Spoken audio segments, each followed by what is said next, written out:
बिस्मिल्लाहिर्रहमानिर्रहीम।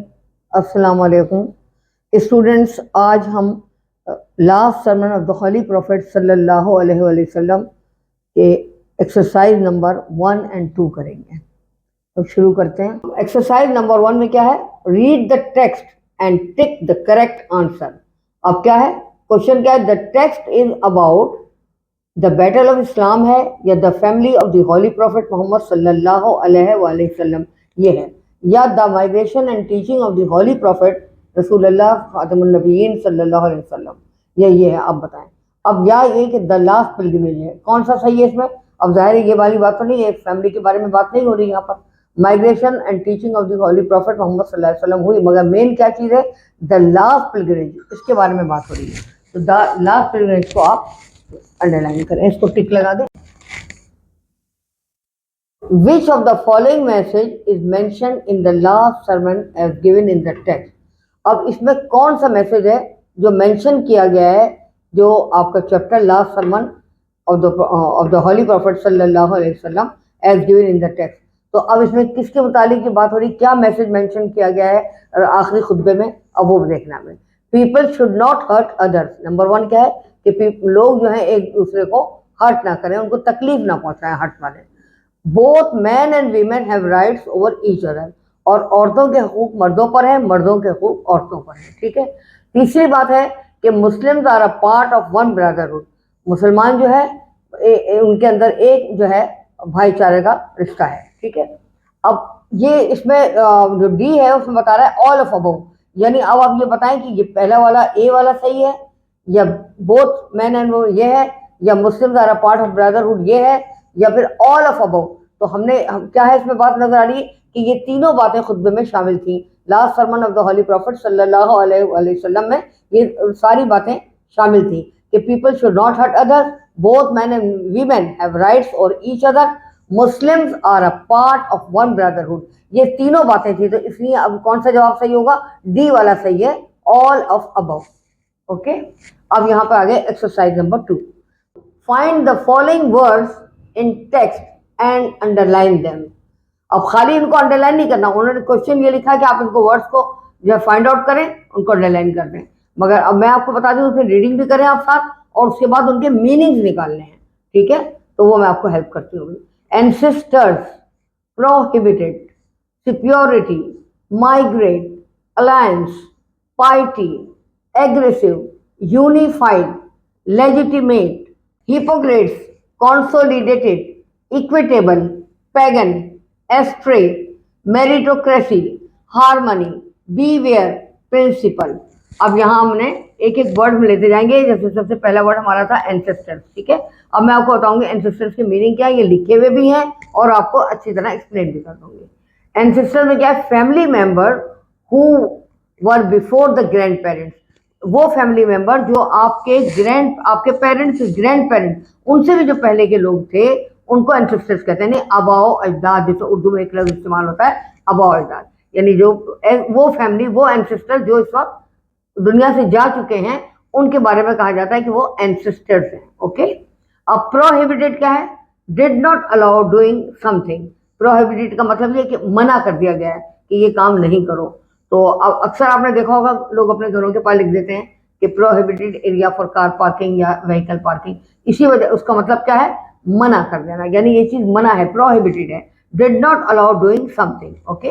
अब नंबर 3 है सिक्योरिटी। इसका मतलब क्या है? टू बी हायर, जैसे कहते हैं ना सुपीरियर, इसी तरह इन द सेम वे है to be higher in rank और पोजीशन, यानी किसी भी आप ओहदे में या उसमें अपनी पोजीशन के लिहाज से आप किसी से सुपीरियर हो। माइग्रेट का मतलब क्या है? कि to move from one place to go और लिव इन अनदर प्लेस। अब खाली ये नहीं है माइग्रेट का मतलब कि to move from one place to another, कि पता लगा आप यहाँ से आपने शुरू करा सदर से, और सदर से आप क्रिस्टन चलेगा, या आप कराची से लाहौर चलेगा। This is not migrate. Migrate means कि to move from one place to go और लिव इन अनदर प्लेस, फिर दूसरी जगह जाके आप रहना शुरू कर दें उस जगह को। जैसे आपने अभी पढ़ा था कि हुजूर पाक सल्लल्लाहु अलैहि वसल्लम ने जब वहाँ मक्के से हिजरत की थी, तो मदीना में जाके आप रहने लग गए थे, फिर मदीना को आपने अपना जगह बना ली थी रहने के लिए, यानी फॉर एवर। इसी तरह जो इंडिया से लोग आए तो वो भी माइग्रेट करके अब दोबारा तो वहाँ नहीं गए ना, वो यहीं पर मतलब जो है आ गए जब पाकिस्तान में, तो उसके बाद उनके अपने भी चिल्ड्रन बच्चे हुए, फिर वो हुए, उनकी जनरेशन चली, तो वो सब माइग्रेट, अब ये क्या कहलाते हैं, माइग्रेटेड लोग कहलाते हैं। ठीक है, अब इसी तरह ये माइग्रेट का मतलब आप समझ गए। अब अलायंस, अलायंस का मतलब क्या है, a kind of working relationship. ये ऐसा है कि कोई अलायंस का मतलब कोई किसी से मतलब कोई वो ताल्लुक रखना या रिलेशनशिप किसी काम के सिलसिले में उसके साथ ताल्लुकात को कायम रखना, this is called alliance. पाइटी strictly following the teachings of one religion, यानी अपने दीन पर कायम रहना सख्ती के साथ, इस अमल पैरा रहना, उसको कहते हैं piety. Aggressive, behaving in an angry way to another man likely to attack, यानी एग्रेसिव मीन्स ऐसी गुस्से की हालत है, behaving in an angry way यानी ऐसा गुस्से की हालत में जो बिहेव करता है आदमी, जो बहुत शदीद गुस्सा होता है, तो अनदर मैन यानी दूसरे आदमी के ऊपर, तो ऐसा लगता है कि अब उस पर हमला ही ना कर दे कहीं, तो वो कैफियत को कहा जाता है aggressive. Unified, link people together, unified का मतलब लोगों को एक दूसरे के साथ जोड़ना, इसको कहते हैं यूनिफाइड। अब लेजिटिमेट क्या है, according to the rules and laws, अब जो भी मतलब इसमें क्या है, गैर कानूनी कोई काम नहीं करना है, इलीगल काम नहीं करना, बल्कि according to rules and laws काम करना है। ठीक है, अच्छा, उसके बाद है हिपोक्रेट्स। हिपोक्रेट्स में क्या है, people who pretend to be what they are not. Hypocrites वो होते हैं जो ऊपर से कुछ होता है अंदर से कुछ, उर्दू में उनको क्या लफ्ज है, मुनाफिक, यानी दिल में उनके कुछ होता है और ऊपर से कुछ होता है। अब ये हो गया हिपोक्रेट्स। कॉन्सोलिडेटेड का मतलब क्या है, मेड सिक्योर और स्ट्रॉन्ग, यानी किसी भी चीज को बहुत ज्यादा या महफूज बनाना या उसको बहुत ताकतवर बनाना, स्ट्रॉन्ग बनाना, उसको कहते हैं कॉन्सोलिडेटेड। ओके, अब इक्विटेबल क्या है, फेयर एंड जस्ट, यानी जस्ट बिल्कुल साफ शफाफ, फेयर यानी बिल्कुल सही काम, और जस्ट मुनसिफाना। ओके, तो उसको कहते हैं इक्विटेबल। अब पैगन्स क्या है, people who do not believe in any of the main religion of the world. Pagans वो होते हैं जो किसी भी रिलीजन में, किसी भी मेन रिलीजन जो दुनिया का है उसमें वो यकीन रखते ही नहीं है, उनको पैगन्स कहा जाता है। अब आ गया एस्ट्रे।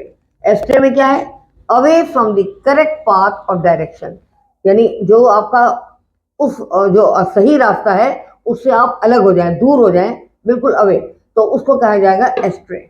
ओके, अब मेरिटोक्रेसी क्या है, giving awards and positions to people according to their capability and performance. अब मेरिटोक्रेसी क्या है कि गिविंग अवार्ड या पोजीशन दी जाती है उनकी लोगों को उनकी अहलियत के मुताबिक, उस और उनके जो वो काम करते हैं, कैपेबिलिटी जो उनके अंदर है और जो उनकी परफॉर्मेंस है उसके मुताबिक जो उनको अवार्ड दिया जाता है उसको कहते हैं मेरिटोक्रेसी। अब हार्मनी क्या है, understanding and accepting each others thoughts and feeling.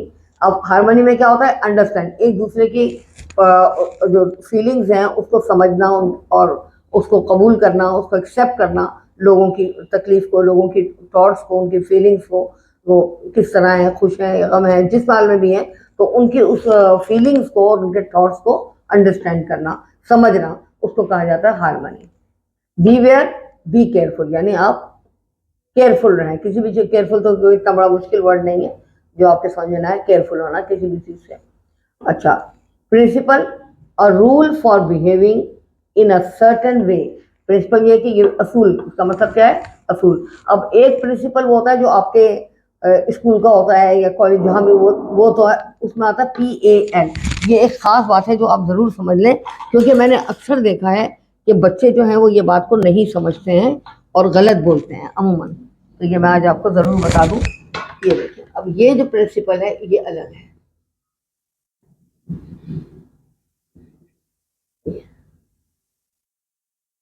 ये मैं जान के इस वक्त बता रही हूँ, इसके अंदर LE आता है और उसमें PAL आता है, ये बहुत ज़रूरी है ये, और आपको आना चाहिए, पता लगना चाहिए कि क्या है। ये बिल्कुल आपके चैप्टर में नहीं है, मगर मैंने इस वक्त आपको कभी ना कभी तो ज़ाहिर पढ़ेंगे, तो मेरा काम है कि मैं आपको ये ज़रूर बताऊँ ताकि आप ये गलती ना करें। मैंने इसको प्रोमिनेंट कर दिया है, तो इसमें PL आता है, ये प्रिंसिपल वो होता है जो हेड होता है, यानी हेड मास्टर है या कुछ भी है, तो उसको कहा जाएगा प्रिंसिपल, तो PAL होगा। एप्लीकेशन लिखते हैं ना आप लोग इंग्लिश में कभी, तो उसमें PL ही लिख देते हैं कि पता ही नहीं कि प्रिंसिपल इसकी स्पेलिंग क्या होगी, इसकी क्या होगी, तो PL ही आता है असूल के लिए, और PAL वाला जब लगेगा तो उसमें आ जाएगा हेड। ओके, अच्छा, अब यहाँ आ गया रूल। इसका मतलब क्या है, इस प्रिंसिपल का मतलब है कि रूल, कोई भी कानून है, जैसे आपने फिजिक्स में देखा होगा, केमिस्ट्री में रूल्स होते हैं हर चीज के, तो इसी तरह अ rule for behaving in a certain वे, और अपने ज़िंदगी के भी असूल होते हैं जिसमें आदमी अपने अकॉर्डिंग टू आवर प्रिंसिपल्स हम ज़िंदगी गुजारते हैं, तो वो भी मतलब उसको भी प्रिंसिपल कहा जाता है। और ये प्रिंसिपल जो होता है ये हेड ऑफ द इंस्टीट्यूट कोई भी है उसको प्रिंसिपल कहेंगे। आज हमने the last sermon of the holy prophet सल्लल्लाहु अलैहि वसल्लम की एक्सरसाइज नंबर 1 और 2 हमने कर ली है। अब इसके बाद इंशाल्लाह हम नेक्स्ट एक्सरसाइज करेंगे।